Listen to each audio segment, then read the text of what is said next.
사랑하는 성도님들, 오늘도 주 안에서 승리하시는 귀한 하루 되시길 축복합니다. 잠시 기도하시고 오늘의 말씀 나누겠습니다. 하나님 아버지 감사합니다. 오늘도 주의 은혜가 넘치는 귀한 하루 되게 인도하여 주옵소서. 감사하고 거룩하신 예수님의 이름으로 기도합니다. 아멘. 네, 오늘의 말씀은 에레미야 33장 1절의 말씀입니다. 우리 제목은 회복하게 하시는 하나님입니다. 우리 함께 우리 에레미야 33장 1절을 읽어볼까요?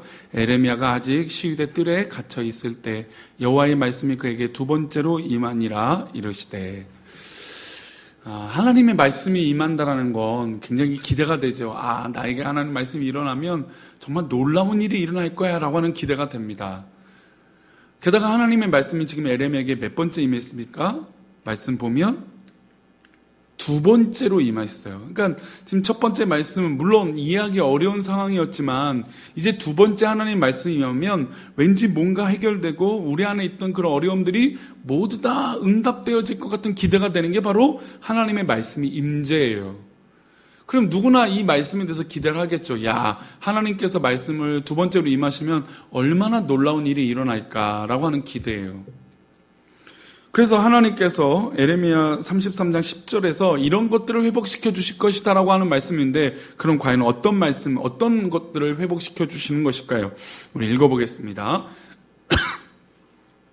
우리 10절, 11절 말씀입니다.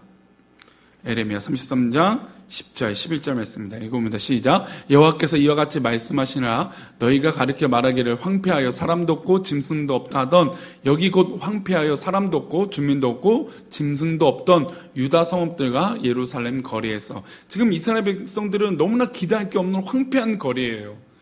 그러면 이런 상황에 하나님 말씀이 임하면 얼마나 기대가 되겠습니까? 아무것도 없잖아요. 그래서 11절에 구체적으로 어떤 걸 회복시켜 주실까요?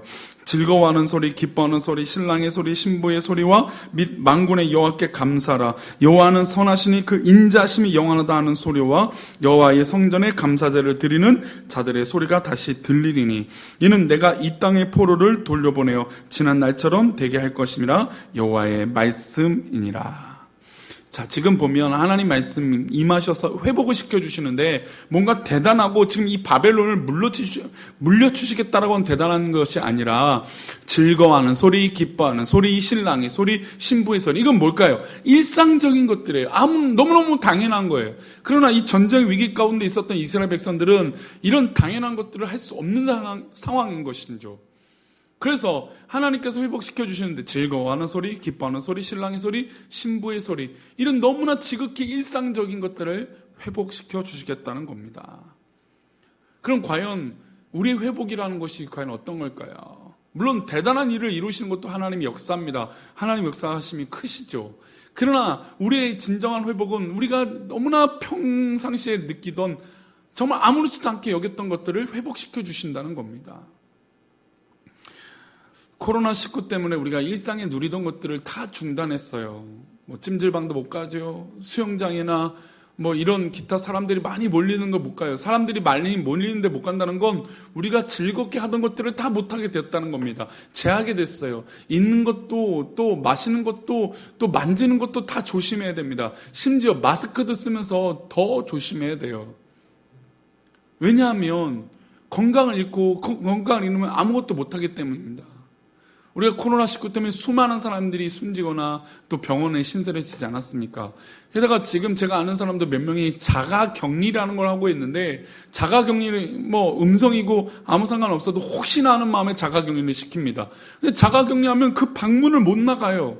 그 집 안을 못 벗어납니다. 왜 그럴까요?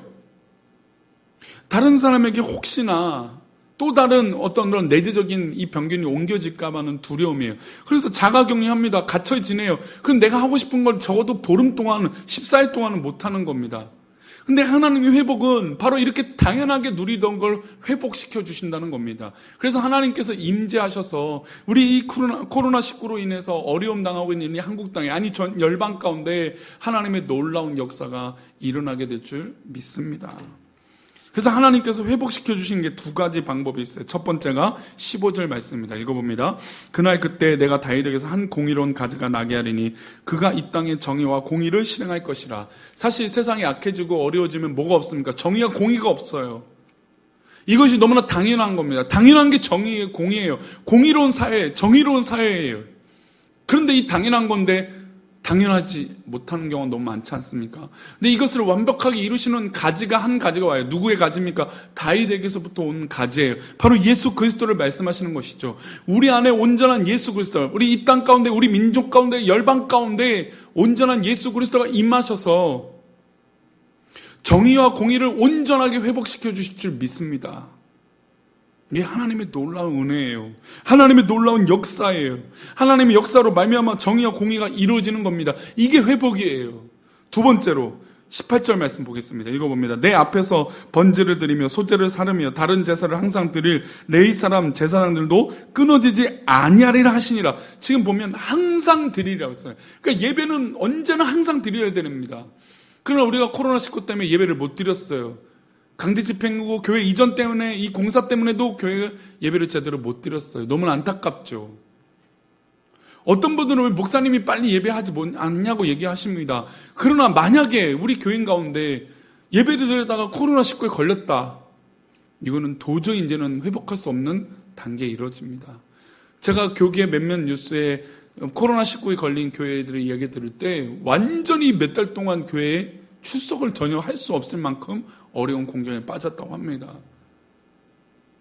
물론 그거 말고도 지금 이 리모델링과 이 교회 이 꾸미는 것 때문에 굉장히 바쁩니다. 제가 굉장히 바쁘다는 건 말로 표현할 수 없을 만큼 바빠요.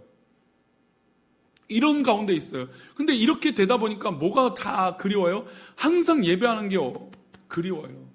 이 목사도 가장 그리운 게 예배지, 아유 뭐 목사님 보고 예배하기 싫다고 그런 얘기를 하시는 분들이 있더라는 거죠. 그럼 그게 다 예배를 드리고 싶어하는 사모함인 줄 믿습니다. 그러면 우리 성도들 이 마음을 어떻게 바꿔야 될까요? 우리의 일상의 삶 가운데, 평상시의 삶 가운데 온전한 예배가 우리 삶에서 나타나야 되는 것입니다. 우리의 삶에서 온전한 변화가 이루어져야 되는 것이죠. 그게 진정한 예배입니다.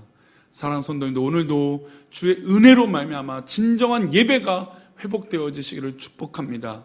오늘도 그렇게 살아가시는 우리 귀한 성도님 되시기를 축원합니다. 기도하겠습니다. 하나님 아버지, 오늘 하루도 살아갈 때 우리가 평상시에 누리던 이 모든 감사를 회복하게 하여 주시고, 또 예배와 진정한 정의와 공의를 예수 그리스도로 말미암아 회복하는 놀라운 은혜가 있게 하여 주옵소서. 우리와 함께 하시며 우리를 인도하여 주신 예수 그리스도 이름으로 기도 올려옵나이다.